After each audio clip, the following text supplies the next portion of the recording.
Nityananda Paramashivoham Om Nityananda Paramashivoham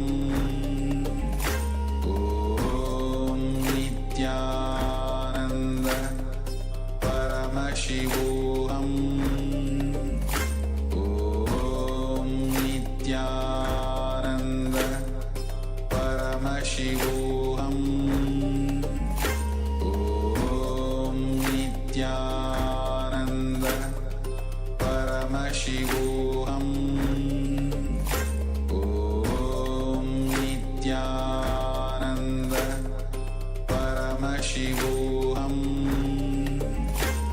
Om Nityananda Paramashivoham. Nityanandam. We welcome all the Paramashivoham Level 2 participants to the first session of the day, Nityananda Yoga. Let us all get ready, settle down on our yoga mats. Keep your Panchapatam and Udani ready, 1 cup with a spoon and some water for the ritualistic cleansing. And let's get ready. All the male bodies, please remove your upper cloth and apply the vibhuti on the 16 places over your body. All the female bodies, please apply the vibhuti on your forehead if you have it available. Wear your Rudaksha Mala, the Abharanam, and settle down. See, some of the participants are still getting ready.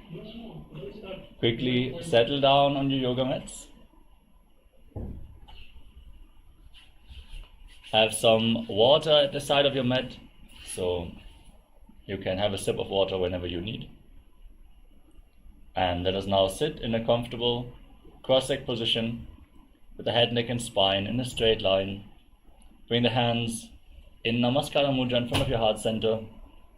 Close your eyes, take a deep breath, visualize Swamiji in your inner space as we open this session with the Sadguru Vandanam. Nityanandam Paramasukhadam Kevalam Jnanamurtim Dvandvatitam Gaganasadrisham Tattvamasyatilaksham Ekam Nityam Vimalamachalam Sarvadhi Sakshibhutam Bhavatitam Trigunaраhitam Sadgurum Tam Namami. Next we are going to chant the Shiva Mula mantra. Om Ham Ham Shivaya Namaha. 11 times, please follow along internally. Om Ham Hom Shivaya Namaha. Om Ham Hom Shivaya Namaha. Om Ham Hom Shivaya Namaha. Om Ham Hom Shivaya Namaha. Om Ham Hom Shivaya Namaha. Om Ham Hom Shivaya Namaha. Om Ham Hom Shivaya Namaha. Om Ham Hom Shivaya Namaha. Om Ham Hom Shivaya Namaha. Om Ham Hom Shivaya Namaha. Om Ham Hom Shivaya Namaha. Next, we're going to perform the Tattvachamanam, the ritualistic cleansing. Now, keep your Panchapatam and Udani ready. Have your right hand in the Gokarna Mudra in the shape of a cow's ear. Take 1 Udani, 1 spoon of water and pour it into your right palm. And each time the word Swadha is chanted, sip the water from the bottom of your palm and take another Udani of water for a total of 3 times. Om Atmatattvam Shodhayami Swadha. Om Vidyatattvam Shodhayami Swadha. Om Shivatattvam Shodhayami Swadha. Now wash your hand with the water from the Panchapatam and wipe your lips twice with the bottom of your right thumb. Om Ham Hridayaya Namaha. Wash your hand again. With your index finger and thumb, with your index, middle and ring finger join together, touch above the upper lip and below the lower lip. Then wash your hand again. With your index finger and thumb join together, touch the right nostril and the left nostril. The ring finger and thumb touch your right eye, your right ear and your left ear. Then wash your hand again. With your little finger and thumb, touch your navel, your right chest and your left chest. And with all the fingertips joined together, touch the crown of your head, the right shoulder, the left shoulder, and your heart center. Wash your hand again. Now place your right hand on top of the left and place both hands on the right thigh. Close your eyes and set a sankalpa, make a conscious resolution, what you are going to manifest in today's ritual of Internalized Yoga. Hold this visualization as we chant the sankalpa mantra. Om Amopatta Samasta Duritakshayadvara Bhagavat Sri Nityananda Paramashiva Prityartham Shri Nityanandeshwari Paramashiva Shakti Sameta Shri Nityanandeshwara Paramashiva Prityartham Cha Adya Purvokta Evam Guna Visheshena Vishishtayam Asyam Shubhadito Purana Arogya Yukta Dridhagatra Yogika Sharira Siddhyartham Paramashiva Shakti Avishkaranartham Nityananda Yoga Abhyasam Karishye. Now wash your hand once more. Om Apa Upasprishya. And keep your Panchapatam and Udani aside, out of harm's way, and let's get ready for Nityananda Yoga.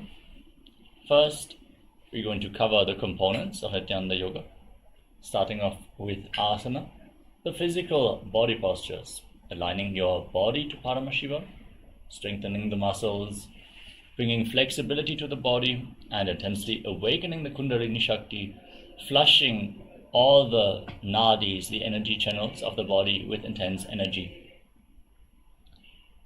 Next is pranayama, the breathing techniques, also cleansing the nadis by pumping intense prana into the body and controlling the flow of the prana by controlling the inhalation, retention, and exhalation of the breath in a specific way. Next is mudra, the energy circuits, directing the flow of the prana through various hand gestures and other body alignments, aligning specific body parts. Next is bandhas, energy locks. By contracting certain muscles and diaphragms within the body, you prevent the prana from seeping out into the space around you and direct it upwards along the spine and hold it in the higher energy centers. The bandhas we are going to perform are the Mula Bandha, the root lock, contracting your perineal floor and pulling it inwards. The Uddiyana Bandha, the abdominal lock, contracting your muscles above and below the navel and pulling your stomach in and up towards the spine. And the Jalandhara Bandha, the throat lock, tucking your chin to the chest, internally contracting the throat muscles, locking the throat.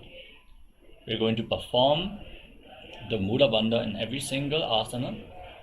So be prepared and keep the focus on the bandhas. It is a very intense technique for Kundalini awakening. If you perform all the three bandhas together, it forms Mahamudra Bandha, which you can see we are projecting on the screen right now. So based on the color of the circle on the left side, you know which bandhas to perform. With the red circle being the Mula Bandha, if the Mula Bandha is to be engaged alone.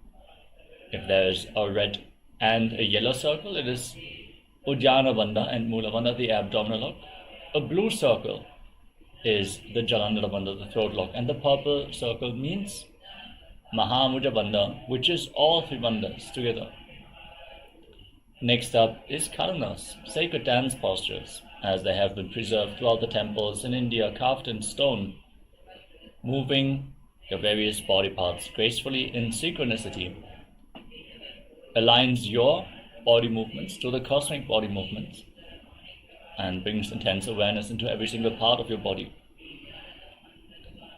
During the Karanas, the breathing flow becomes subtle but intense, and more prana is taken into the system with every single breath.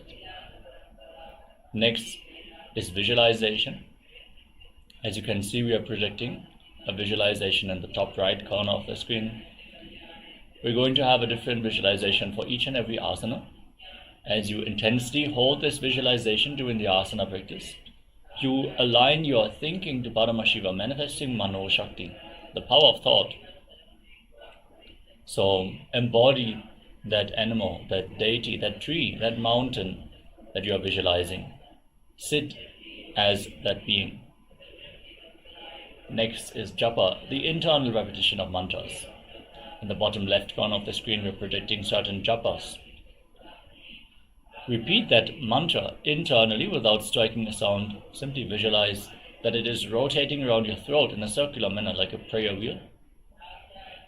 This will cleanse your Vishuddhi chakra, your throat chakra, and make you manifest Vak Shakti, the power of speech, the power of declaration, and it will bring you to always find the right words in any given situation.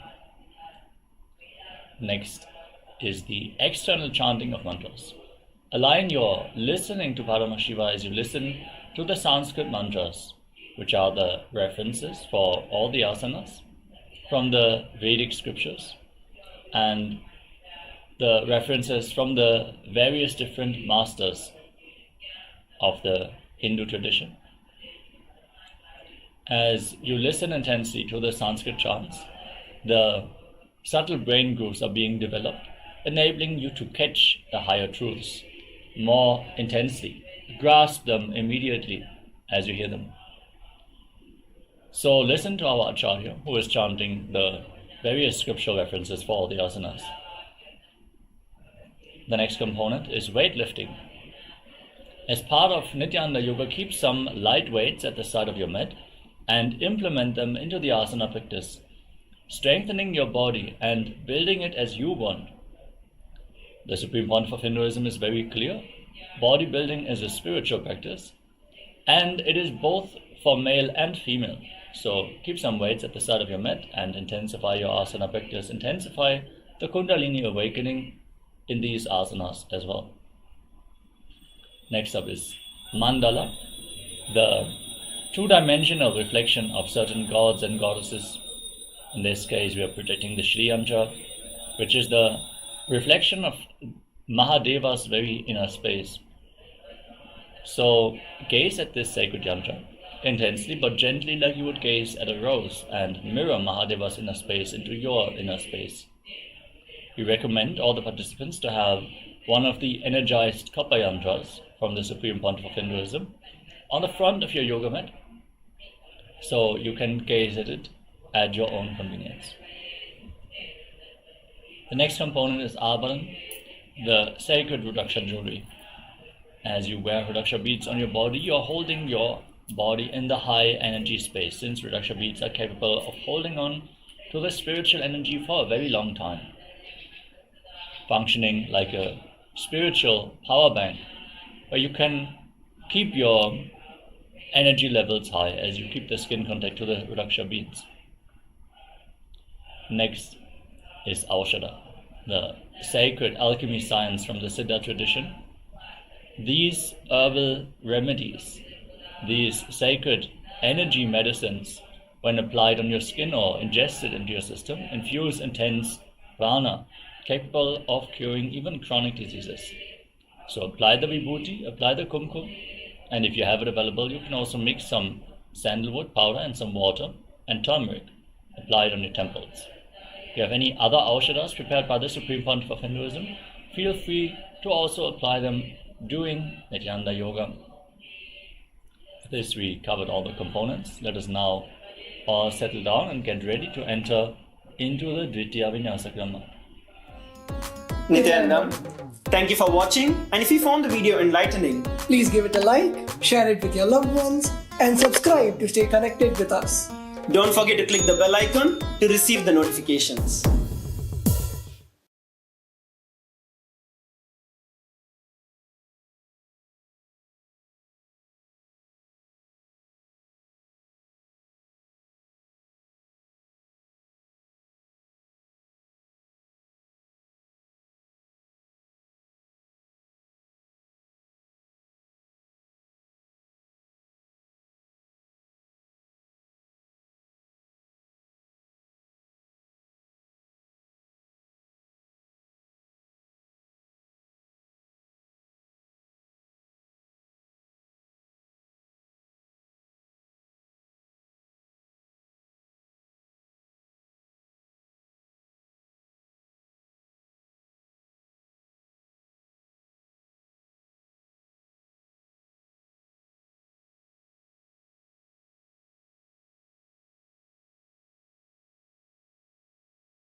Yes. Now let us enter into the first asana of the sequence, Sukhasana. Sit in a comfortable cross-legged position with your head, neck and spine in a straight line. Place your hands on top of your knees in Bindu Mudra with index fingers and thumbs together. Engage Mahamudra Bandha, all three bandhas.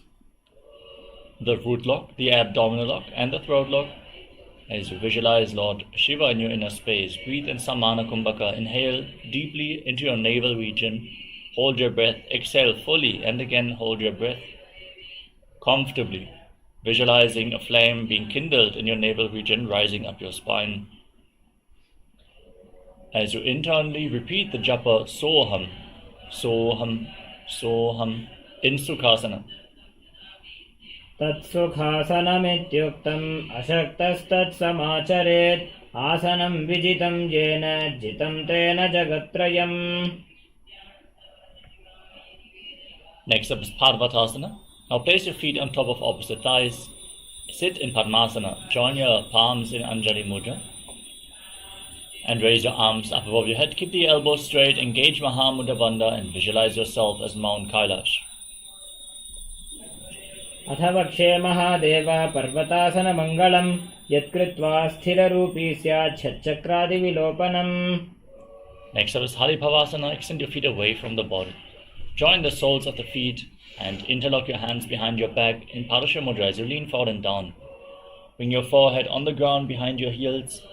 As you gaze through your nose, engage Mahamudra Bandha and visualize Swamiji in Halipavasana.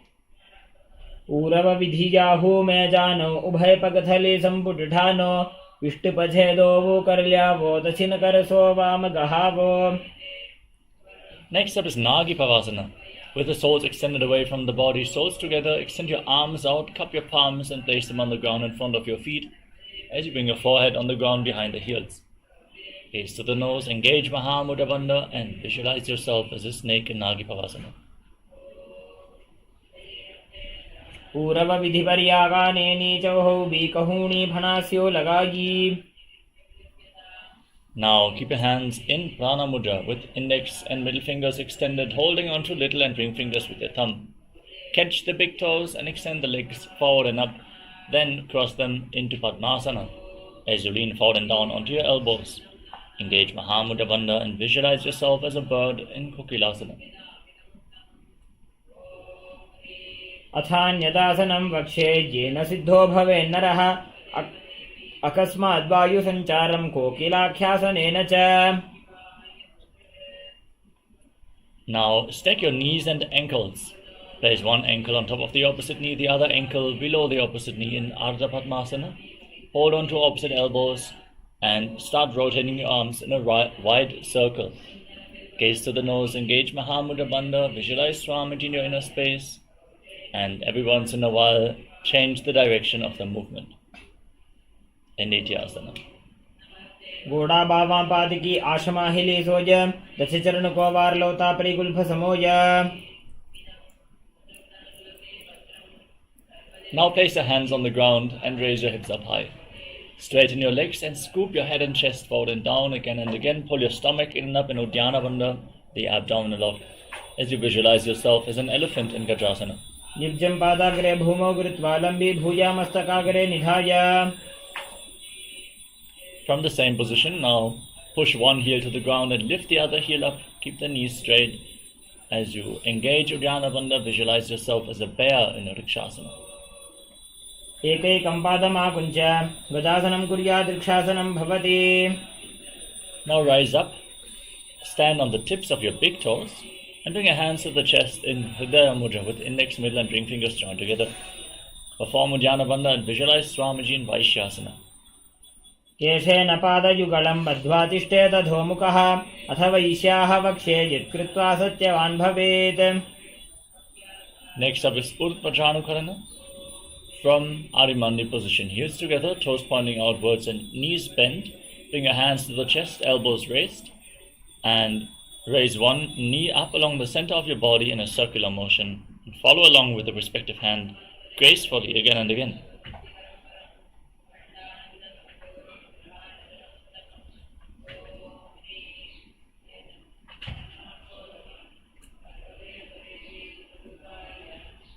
Next up is Balalingasana.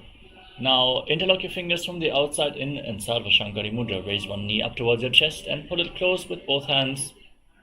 Engage Mahamudra Bandha, all three bandhas, and visualize yourself holding a baby in Balalingasana. एकं जानुरसि आलिङ्ग्य स्थातव्यं बाललिङ्गनं भवति. Now pull the foot behind towards your buttocks with both hands interlocked in Padusha Mudra. Keep your knees close together, stand straight, engage Mahamudra Bandha, and visualize Swamiji in Parapittanasana. स्थित्वैकस्मिन् पादतले कराभ्यां वेष्टयेत्तनं पृष्ठे संस्थाप्य यत्नेन पादपीडनमासनम्.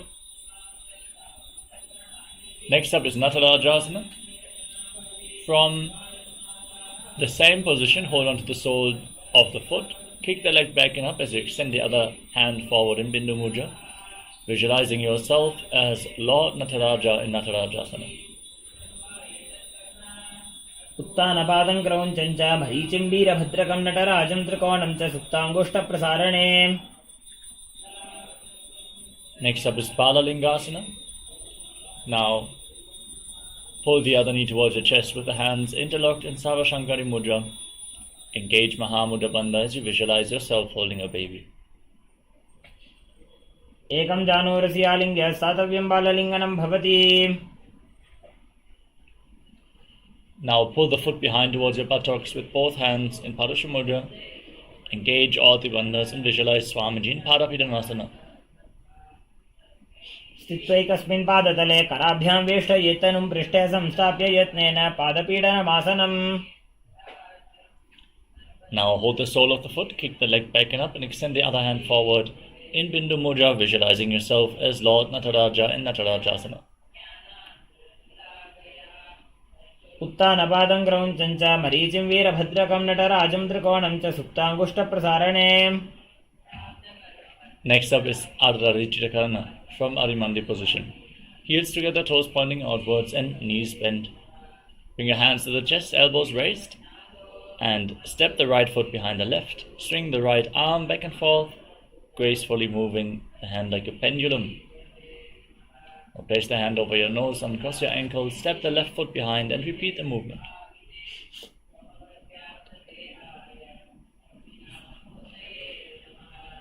Now let us shake the body wildly as we visualize ourselves like a skeleton in the skeleton dance. Hold this visualization that you are only bones. There's no muscles, no tension, only bones. Move all the bones in your body.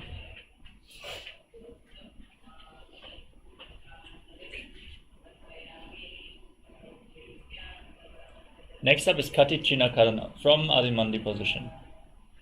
Cross your arms over top of your head, palms facing back. Turn your body to one side and open up your arms. Cross them back to the center.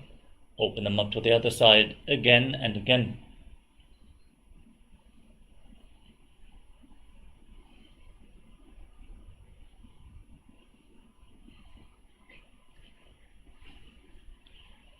Next up is Tadasana.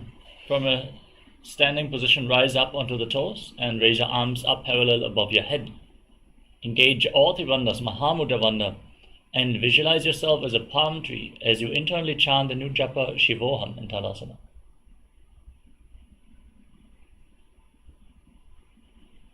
महामुद्राबद्धकोनो tadasana विभेदकान् विनोत्तानं सदा कुर्यादन्तर्वत्नीपतिप्रिया. Now lean forward and down. At this point, we want to request all the female participants who are currently in pregnancy or they suspect they might be pregnant not to perform any of the forward bends of this sequence. Try to place your hands on the mat and bring your head towards the knees. Engage Mahamudra Bandha and visualize Swamiji in Uttanasana. महामुद्राबद्धकोनो tadasana विभेदकान् विनोत्तानं सदा कुर्यादन्तर्वत्नीपतिप्रिया. Now walk your hands forward, step your feet back into a tall plank position. Lock your throat in Jalandhara Bandha and start rotating your head from side to side as you visualize Swamiji in Tadakshvasana. गजासनवस्थित्वा मस्तकं वारं वारं दक्षिणकुक्षिं सव्यकुक्षिं नजेत्. Now lower your body down onto your stomach. Keep your hands at the side of the shoulders and raise your head and chest up by the strength of your lower back. Pull your body up. Don't push. You can support your body with your hands, but engage your back muscles. As you open your mouth and inhale through the hollow of your throat in Bhujangani Mudra, visualize yourself as a cobra in Bhujangasana. अंगुष्ठनाभिपर्यन्तम् अधो भूमो विनिन्यसेत् कराभ्यां च धरां धृत्वा ऊर्ध्वशीर्षफणीवहि. Next up is Shashasana. Now push your body back up into the plank position. Alternate pulling one knee in towards your chest, back and forth, while breathing calmly through your nose. Lead the prana along your spine and hold the breath on and off along the various energy centers along your spine in Sahaja Kumbhaka as you visualize Swamiji in Shashasana. गजासन संस्थितौ जानुद्वयमाकुञ्च्य वारं वारं कर्तव्यं शशासनं भवति. From the same position, now step 1 foot forward in between the two hands. Simultaneously jump the front foot back and bring the other foot in between the hands. Again and again as you visualize yourself pulling a chariot in Rathasana. गजासन संस्थितौ एकैकं पादं पूर्वमार्गेण भ्रामयित्वा कर्तव्यं रथासनं भवति. Now rise up. Keep one foot at the front and the other foot far back with the back toes facing sideways at a 45-degree angle. Bend the front knee at a 90-degree angle and raise your arms up parallel above your head. Pull your stomach in and up and engage Uddiyana Bandha. Gaze through your third eye and visualize yourself as Lord Veerabhadra in Veerabhadrasana. वासिष्ठमथ कौण्डिन्यम् ऊर्ध्वकुक्कुटमेव च अष्टावक्रमथोत्थानं मयूरं सेतुबन्धनम्. Now exchange the position of your feet. Again, bend the front knee at a 90-degree angle. Raise your arms up. Gaze up. Visualize yourself as Lord Veerabhadra with 8 arms in Veerabhadrasana.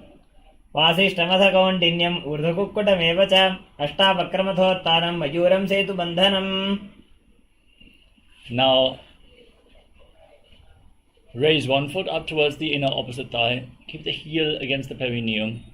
Join your hands in Anjali Mudra and raise them up above your head. Keep your elbows straight. Engage Uddiyana Bandha and Mula Bandha as you visualize yourself as a tree in Vrikshasana.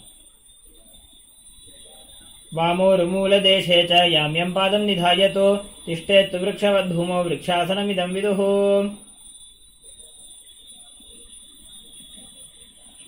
Now, raise a foot on top of the opposite hip and join your hands in Namaskara Mudra in front of your heart center as you visualize yourself as the Lord Garuda in Garudasana. गरुडासनमावक्षे येन ध्यानं स्थिरं भवेत् सर्वदोषाद्विनिर्मुक्तो भवतीह महाबली. Now repeat Vrikshasana on the other side.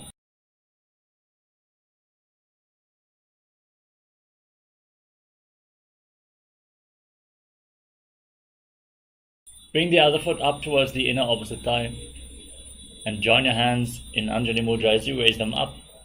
Engage Uddiyana Bandha and Vrikshasana, the tree posture. वामोरुमूलदेशे च याम्यं पादं निधायतो तिष्ठेत् वृक्षवद्भूमौ वृक्षासनमिदं विदुः.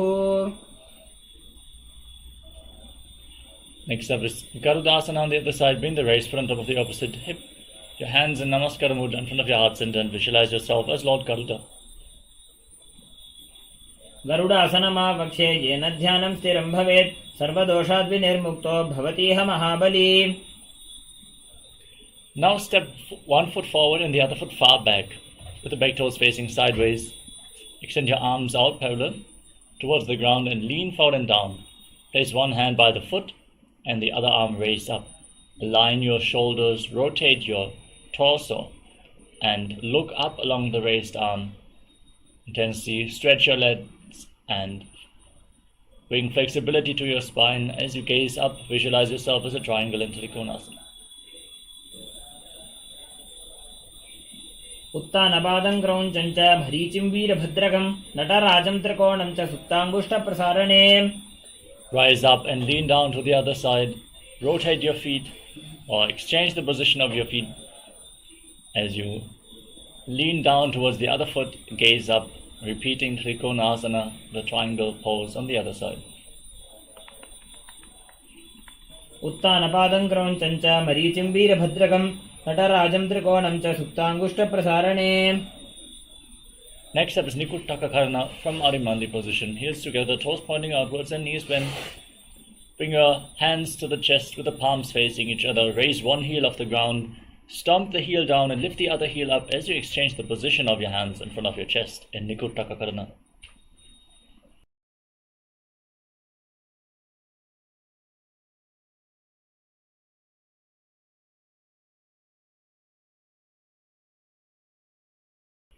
Next up is Angushtasana. Lower your body down. Raise your heels off the mat with the toes tucked. Sit on the heels with your perineum. Keep the knees together, lifted off the ground, and join your hands in Namaskara Mudra in front of your heart center.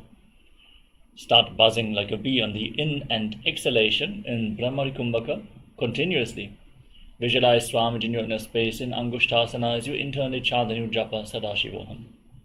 कबन्धासनमित्याहुः गोरक्षासनमेव च अङ्गुष्ठमुष्टिकं ज्ञेयं ब्रह्मप्रासादितं तथा. Next up, Savasana. Now extend one leg forward and keep your hands at the side of the body for support with your palms facing forward in Vara Mudra, fingertips barely touching the ground. Visualize Swamiji in Savasana. प्रसार्य एकं पादतलं संस्थाप्य त्वेकपादकम्. Now lean forward and down and catch the front big toe in Prana Mudra. Hold on to the back heel with the other hand and balance as you visualize Swamiji in Vidunanasana.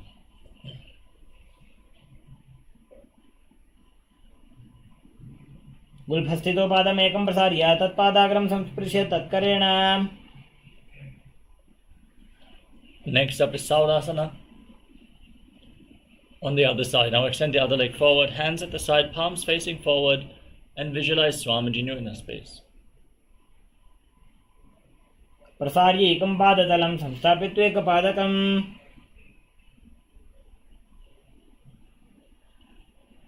Now hold on to the big toe of the front foot and the back heel, balance in Vidunanasana on the other side.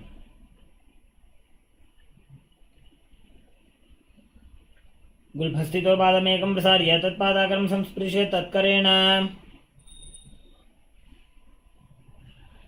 Now step both feet in and sit on the raised heels. Separate your knees and place your hands on top with the palms facing up. Lock your chin to the chest in Jalandhara Bandha and gaze through the gap between the palms in Shambhavi Mudra with your eyes open wide, unblinking, actually gazing inwards. Visualize Swamiji in Brahmajarankushasana. दो फणा पानी होए वैसे AD Mailer गुदानी वैसे. Now drop your knees to the ground, keep your heels raised, and sit on the heels with your hands on the thighs, gaze to the tip of your nose, and pull your stomach in an Abhinodhyana Bandha, visualizing yourself as sage Kapila Muni in Kapilasana. उभय पगथली समट हरावे तिनको माहिली core मिलावे. Next up is Padragurakasana. Maintaining the same posture, shift your gaze up towards your third eye and visualize Swamiji as you engage the Mula Bandha.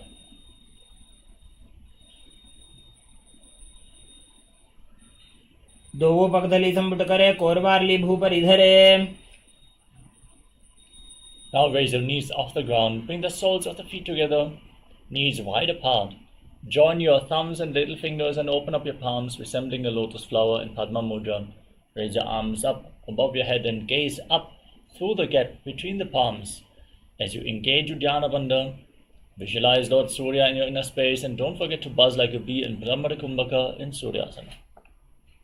AD दो गुदा तरियाणे फणा पानी बैठक पुनिठाने.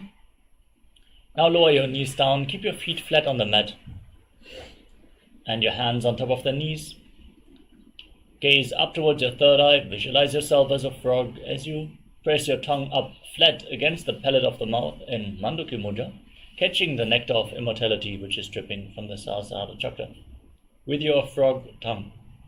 Breathe calmly through your nose in Sahadra Kumbhaka in Mandukasana. पादतलो पृष्ठदेशे अङ्गुष्ठे द्वे च संस्पृशे जानुयुग्मं पुरस्कृत्य साधयेन्मण्डुकासनम्. Maintain your legs in the same position. Bring your hands behind your back and hold onto opposite shoulders. Straighten your spine, gaze up. Press your tongue against the palate of the mouth as you visualize yourself as a frog, performing Uddiyana Bandha in Uttana Mandukasana. मंडूकासन मध्यस्थं कूर्पराभ्यां धृतं शिरः एतद्धेकवदुत्तानम् एतदुत्तानमण्डूकम्. Now cross your feet. Sit on the raised heel. Intensely engage the Mula Bandha. As you keep your hands on the knees, gaze to the nose, stick your tongue out and exhale forcefully through your mouth again and again, visualizing yourself as a fierce lion in Simhasana.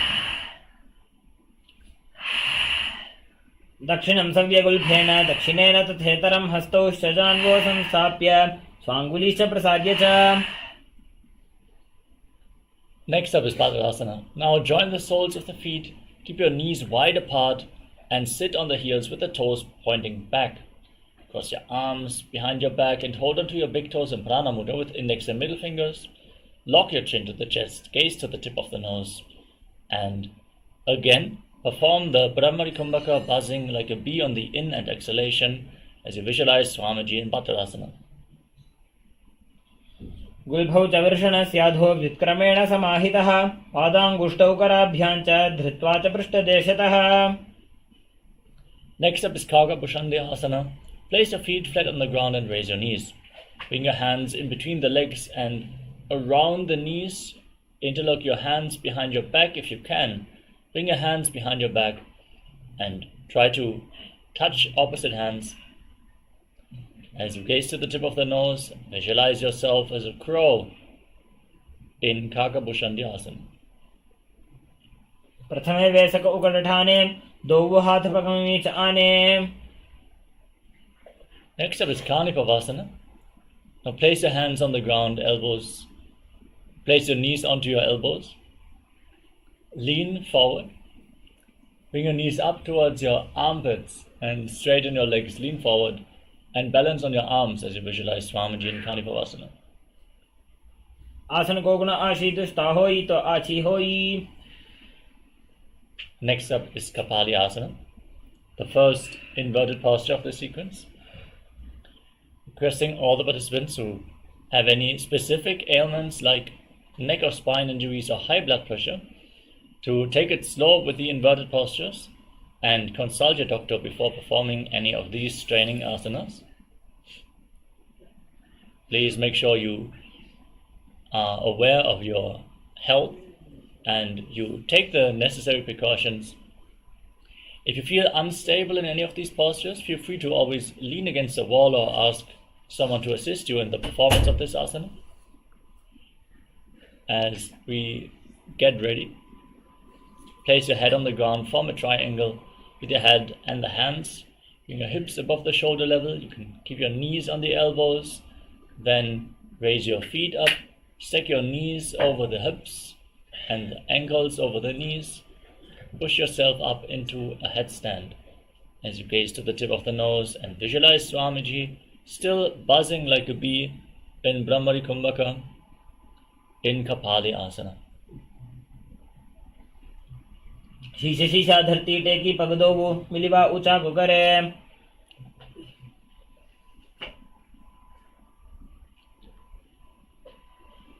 Lower your body down and come to a squatting position.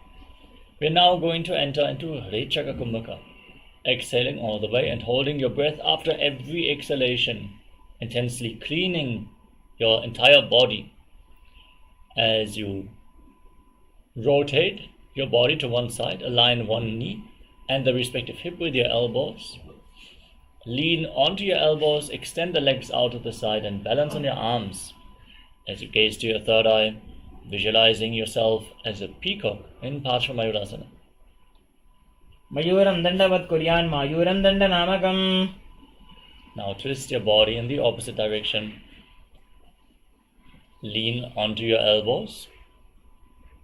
Forward, extend the legs out to the side and balance on your arms. Gaze up and visualize yourself as a beautiful peacock in Parshvamayurasana on the other side. मयूरं दंडवत् कुर्यान् मायूरं दंडनामकम्. The next asana is Bhairaganathasana. From the plank position, with your hands flat on the mat, the feet back. Step one foot outside the shoulder in between the two hands. Push your hips forward, raise your head up and gaze to your third eye as you visualize yourself as Lord Kala Bhairava in Bhairaganatha. आसन को गुण पीती जाई. Now exchange the position of your feet. Step the other foot forward in between the hands. Gaze up and visualize yourself as Lord Kala Bhairava in Bhairaganatha on the other side. आसन को गुण पीती जाई.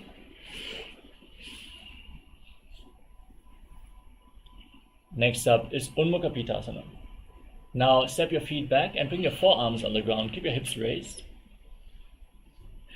And gaze up towards your third eye as you visualize Swamiji in Unmukha Pitasana.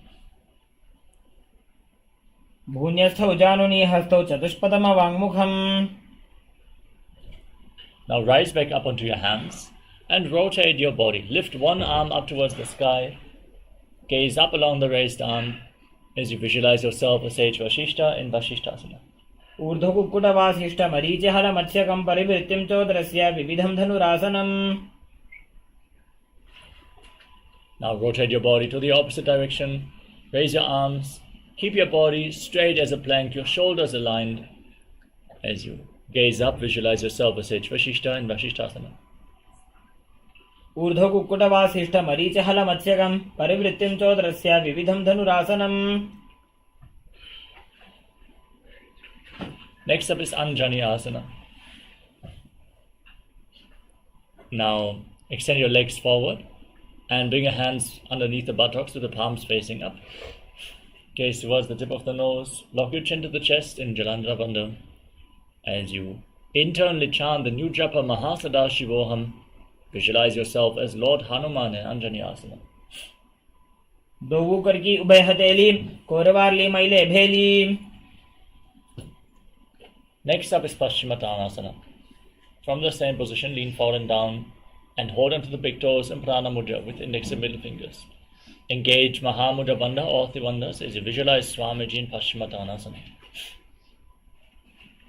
जानो परिललाटन्तो पश्चिमं ताणमुच्यते येन केन प्रकारेण सुखं धार्यं च जायते.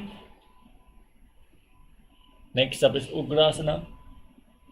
From the same position, interlock your fingers around your neck and lean forward and down. Slightly separate your knees to bring your head in between the legs, the elbows outside the knees. Visualize Goddess Kali in your inner space as you engage Mahamudra Bandha in Ugrasana. स्वपाणिभ्यां दृढं धृत्वा जानुपरिशिरोऽन्यसेत्. आसनोऽग्रमिदं प्रोक्तं भवेदनिरदीपनम्. Next up is Marichiyasana. Step one foot in towards the body with the heel against the perineum. Bring the arm around the raised knee and behind your back, interlocking the fingers. As you lean forward and down all the way, visualize yourself as Sage Marichi. उत्तानपादं क्रौञ्चं च मरीचिं वीरभद्रकं नटराजं त्रिकोणं च सुप्ताङ्गुष्ठप्रसारणे. Next up is Mahamudrasana. Drop the raised knee to the side. Keep the heel against the perineum and lean forward and down, holding onto the front foot with both hands. Engage all the bandhas. Mahamudra Bandha, gaze to the nose, exhale and hold your breath as you visualize Swamiji in Mahamudrasana. उत्तानपादं महामुद्रां प्रवक्ष्यामि तन्त्रेऽस्मिन् मम वल्लभे यां प्राप्य सिद्धासिद्धिं च कपिलाद्याः पुरागताः. Now rise up, exchange the position of your legs, step the other foot in towards the body with the heel against the perineum, knee raised, and lean forward and down, interlocking your hands behind your back, visualizing yourself as Sage Marichi in Marichiyasana. उत्तानपादं क्रौञ्चं च मरीचिं वीरभद्रकं नटराजं त्रिकोणं च सुप्ताङ्गुष्ठप्रसारणे.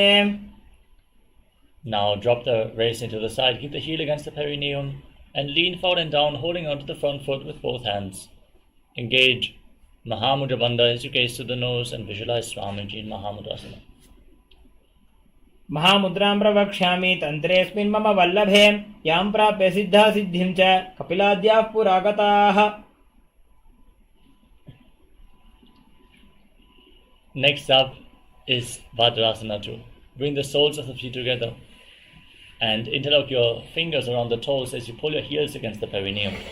Push your knees to the ground, gaze up towards your third eye and visualize Swamiji in your inner space.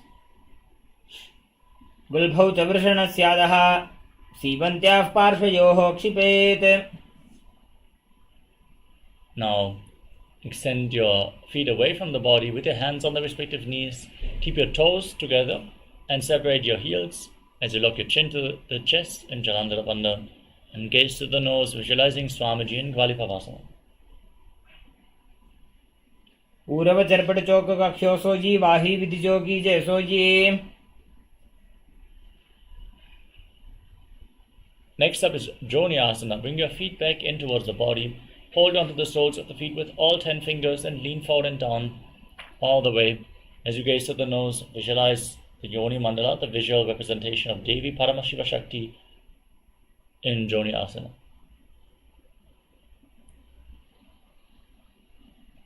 दोबू पकतली संपुट करे AD made के ढिंग धरे. Now extend your feet away from the body. Keep the heels together, separate your toes, extend your arms out to the side and lean forward and down. Place your forehead on the ground behind the heels as you gaze to the nose and visualize Swamiji in Midakipavasana.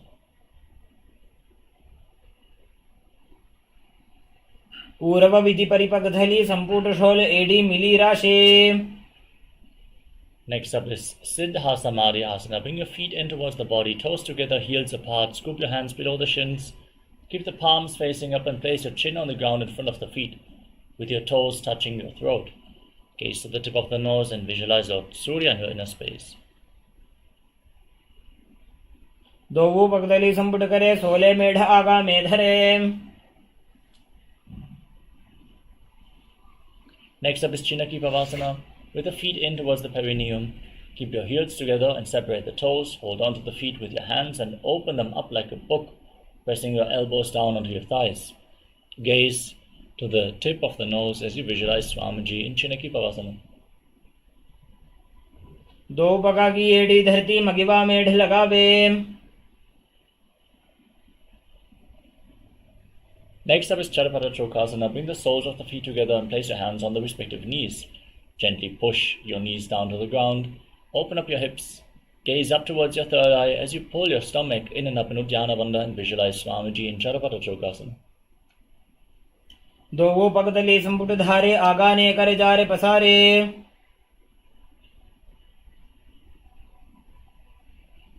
Next up is Bhairavasana. Now rotate your feet. Lift your heels off the ground and bring your toes down. You can use the support of your hands if needed. As you push your knees to the mat, place your hands on top of the knees in Bindu Mudra. Engage Uddiyana Bandha and Mula Bandha. Gaze up towards your third eye and visualize yourself as Lord Kala Bhairava in Bhairavasana. गुल्भौ संपीड्य चान्योन्यं व्युत्क्रमेणोत्थितं शनैः जान्वोः पार्श्वगतौ हस्तौ दण्डवद् भैरवासनम्. Next up is Samanasana. Now keep one heel against the perineum and lift the sole of the other foot against your chest with both hands. Gaze up. Visualize Swamiji in your inner space. Exhale fully and hold your breath in the Muladhara Chakra as you internally, continuously chant Mahasadashivoham in Samanasana. समानासनमावक्षे सिद्धमन्त्रादि साधनात्. Next up is Apanasana. Lift the leg over top of your shoulder and with your hands at the side of the body, extend the opposite leg forward and up. Gaze up towards your third eye and visualize Swamiji in Apanasana. केवलं पादमेकं च स्कन्धे चारोपि यत्नतः. Now repeat Samanasana on the other side. Press the heel of the other foot against your perineum and lift the opposite foot against your chest. Gaze up and visualize Swamiji. समानासनमावक्षे सिद्धमन्त्रादि साधनात्. Now lift the other leg over top of your shoulder. Extend the opposite leg forward and up as you repeat Apanasana on the other side. केवलं पादमेकं च स्कन्धे चारोपि यत्नतः. Next up is Gomukhasana. Now stack your knees in front of your body. Keep the heels outside opposite hips. As you place your hands interlocked on top of the knees, gaze to the tip of the nose, visualize the face of a cow, and start breathing in Siddhkari Kumbhaka.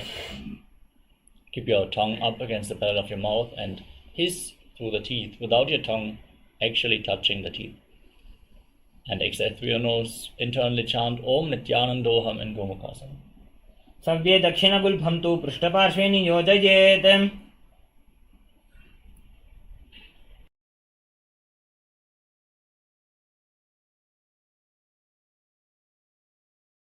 Now hold on to the big toes in Prana Mudra and pull your stomach in Uddiyana Bandha. Gaze to the tip of the nose and visualize yourself as Rishika Nasuya in Anasuyasana.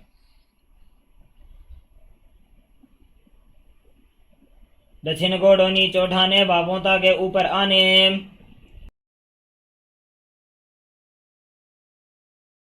Now lean forward and down as you interlock your hands behind your back. Bring your chin over the knee and your nose to the ground.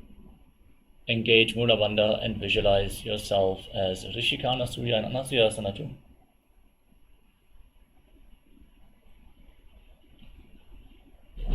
जीमणा गोदा की संधि, उपरिडावा गोड़ा की संधि.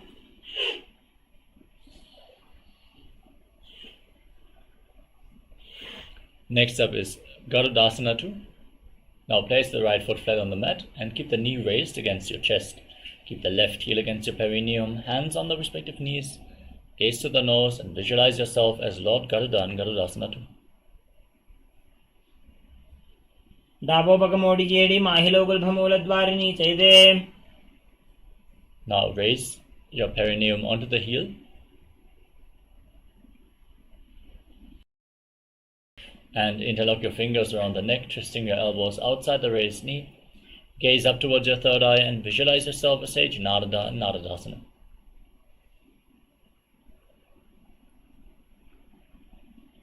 पृष्ठजुवाम पगदली केरी, भूपरिता ही लगा वे फेरी. Next up is Matsya Pitakasana. Now place the left foot on top of the right thigh and raise the right knee. Hold onto the right shin with the left hand and catch the big toe of the right foot with the right hand in Prana Mudra. Gaze to the tip of the nose and visualize Matsya, the fish avatar of Lord Vishnu in Matsya Pitakasana.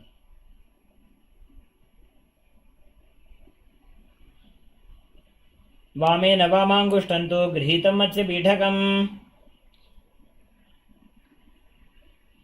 Next up is Gomukhasana.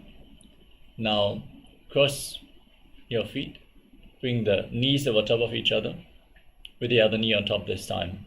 Interlock your hands on top of the knees, gaze to the nose and visualize the face of a cow in Gomukhasana. सव्ये दक्षिणगुल्भं तु पृष्ठपार्श्वे नियोजयेत्. Next up is Anasuyasana. Now again hold on to the big toes, pull your stomach in and up, gaze to your nose and visualize yourself as Rishika Nasuya. दक्षिण गोड़ नीचे उठाने, बाहों ताके ऊपर आने.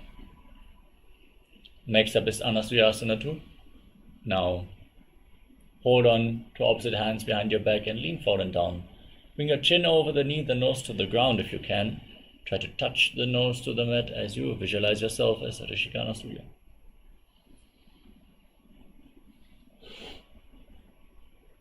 जीवना गोदा की संधि, उपरिडावा गोड़ा की संधि. Now rise up. Place the left foot flat on the mat with the knee raised against your chest, the right heel against your perineum, hands on the knees. Gaze to the nose and visualize yourself as Lord Garuda in Garudasana 2. डाबो पगमोड़ी जेड़ी माहिलो गुलभमूलद्वारिणी चैदे. Next up is Naradasana. Now raise your perineum onto the heel and interlock your fingers around the neck. Twist your elbows outside the raised knee as you gaze up towards your third eye and visualize yourself as sage Narada in Naradasana. पृष्ठजुवाम पगदली केरी, भूपरिता ही लगा वे फेरी.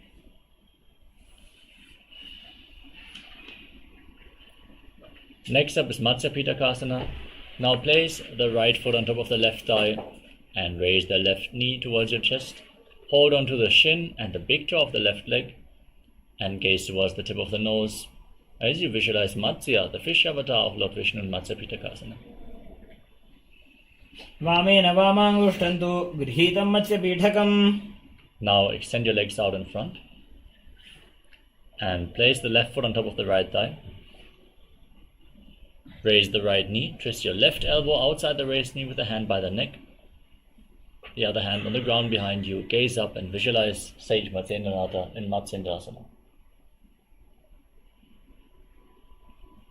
उदरं पश्चिमाभासं कृत्वा तिष्ठति यत्नतः.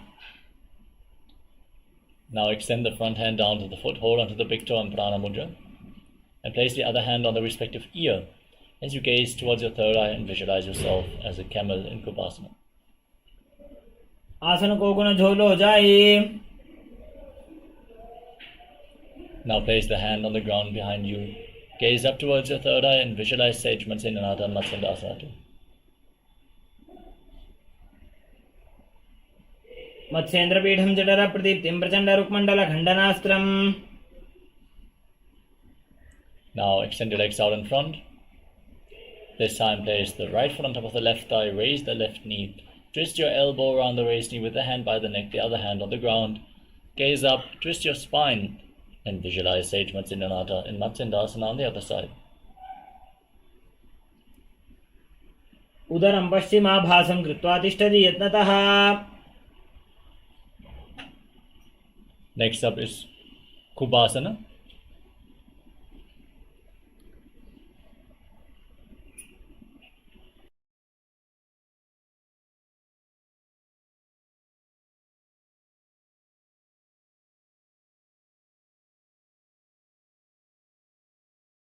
Extend the front hand down to the foot, hold onto the big toe and place the other hand on the respective ear. Gaze up and visualize yourself as a camel in Kubasana.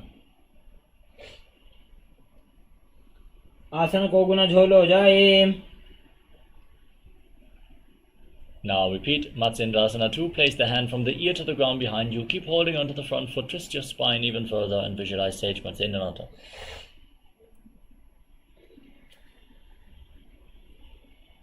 मत्स्येन्द्रपीठं जठर प्रदीप्तिं प्रचंड रुक्मंडल खंडनास्त्रम्. Next up is Padmasana.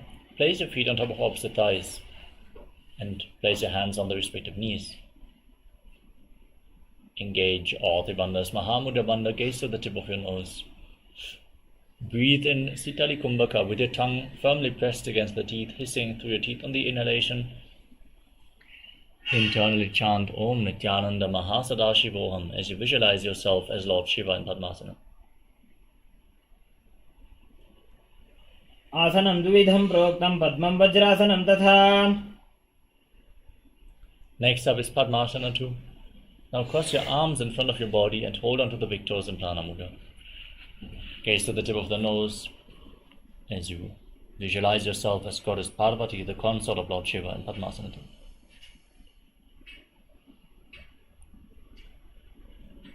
उत्तानहुं चरणौ कृत्वा ऊरू संस्थो प्रयत्नतः.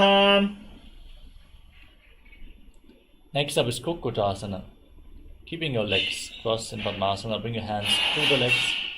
Place your palms on the mat and lift your body off the ground on your arms, visualizing yourself as a rooster, calmly breathing through your nose in Sahajra Kumbhaka and Kukutasana. पद्मासनं सुसंस्थाप्य नान्भोरौरन्तरे करौ. Next up is Baddha Kekiasana. With your legs in Padmasana, rise up onto your knees. Place your palms on the mat, fingers pointing towards your knees. Bend your elbows and bring them in towards your navel as you lean forward and lift your knees off the ground. Balance on your arms and visualize Swamiji in Baddha Kekiasana. धरामोष्टभकरद्वयेन तत्कूर्परिस्थापिता नाभिपार्श्वः.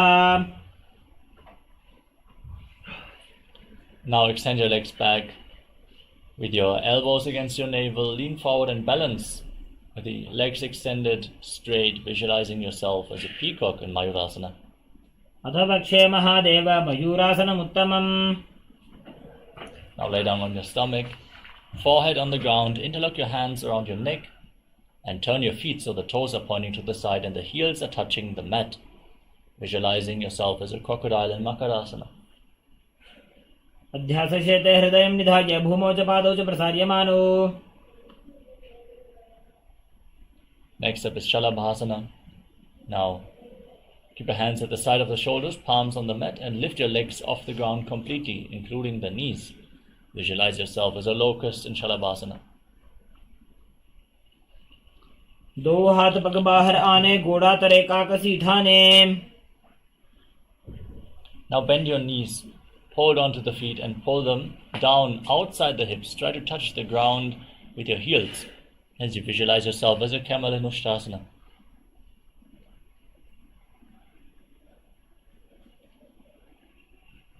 अध्यासशेते पदयुग्मं व्यस्तं पृष्ठे निधायापि धृतं कराभ्याम्. Now kick your legs back and up. Hold onto the feet and raise your head and chest. Look up as you visualize yourself as Pinaka, Lord Shiva's bow, and Dhanurasana. प्रसार्य पादौ भुविदण्डरूपौ करौ च पृष्ठे धृतपादयुग्मम्. Now rise up onto your knees. Keep your feet flat, heels outside the hips. As you keep your toes touching behind your back. Place your hands on the respective knees and gaze to your third eye. Calmly breathing through your nose in Sahaja Kumbhaka. As you internally chant Om Nityananda Paramashivoham, visualize Swamiji in Bakasana. उल्टा मोड़ी पाव दो वैसे, बहुरो जुगति करे एक ऐसे. Now let us enter into another inverted posture. Set yourself up in front of a wall if needed. Place your hands on the ground, elbows shoulder width apart. Interlock your fingers and place your head on the mat, supporting it with your hands.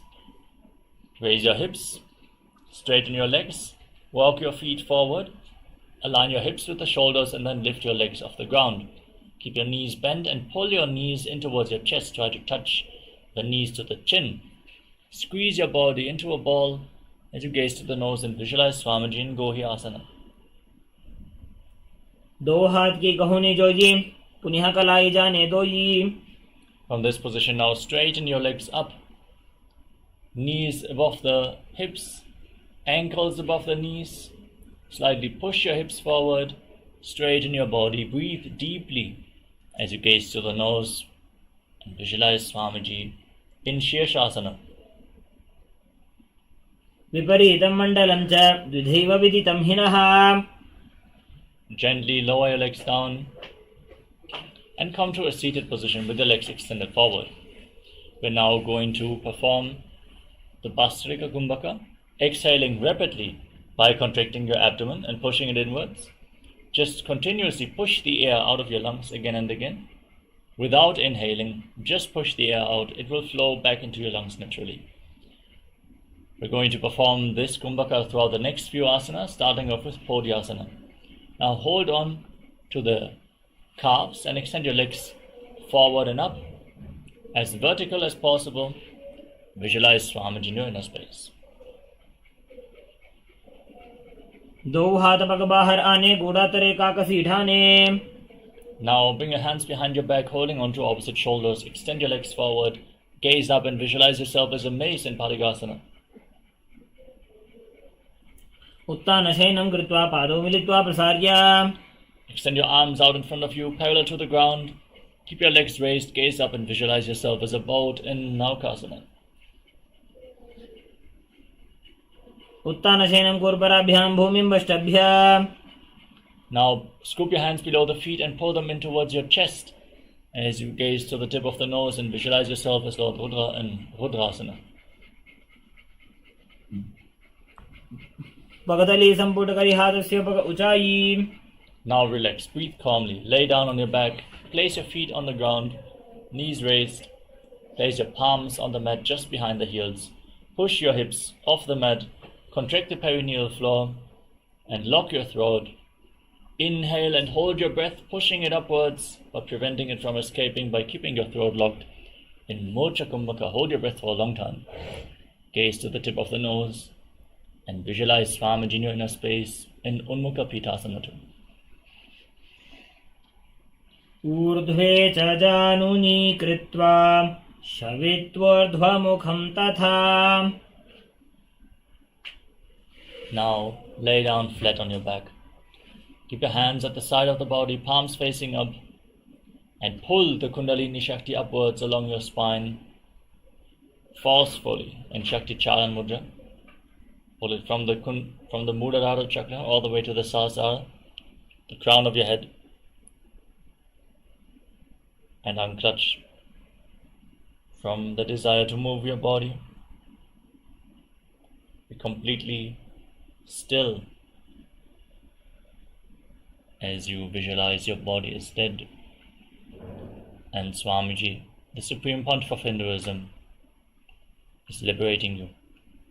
Internally chant the Mahavakya, Om Nityananda Paramashivoham in Savasana. उत्तानं शववद्भूमौ शयनं तु शवासनं शवासनं श्रान्तिहरं चित्तविश्रान्तिकारकम्.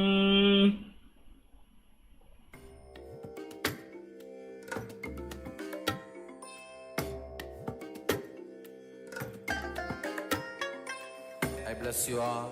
Let you all open all your three eyes and manifest the powers of Mahasadashiva. Om Nityananda Paramashivoham.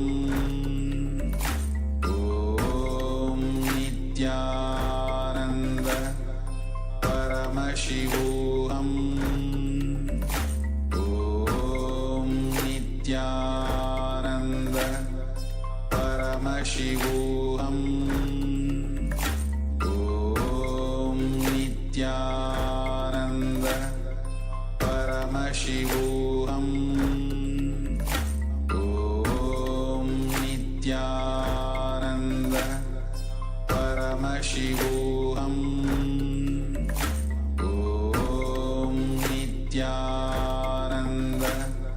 Nityananda Paramashivoham.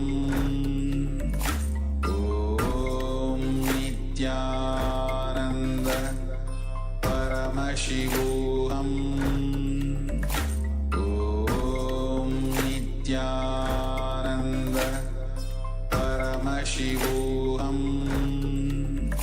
Om Nityananda Paramashivoham. Om Nityananda Paramashivoham. Om Nityananda Paramashivoham. Om Nityananda Paramashivoham. Om Nityananda Paramashivoham. Om Nityananda Paramashivoham. Om Nityananda Paramashivoham. Om Nityananda Paramashivoham.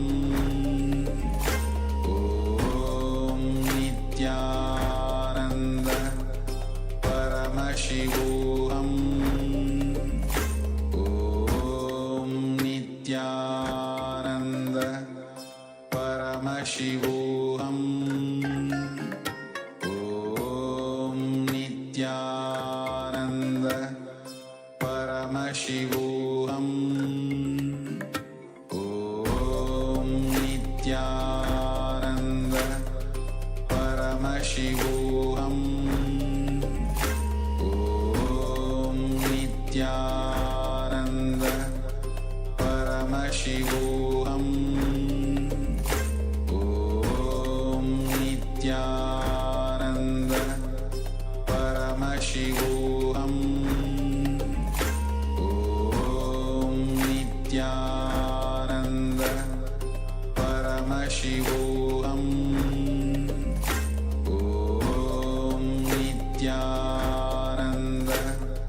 Paramashivoham.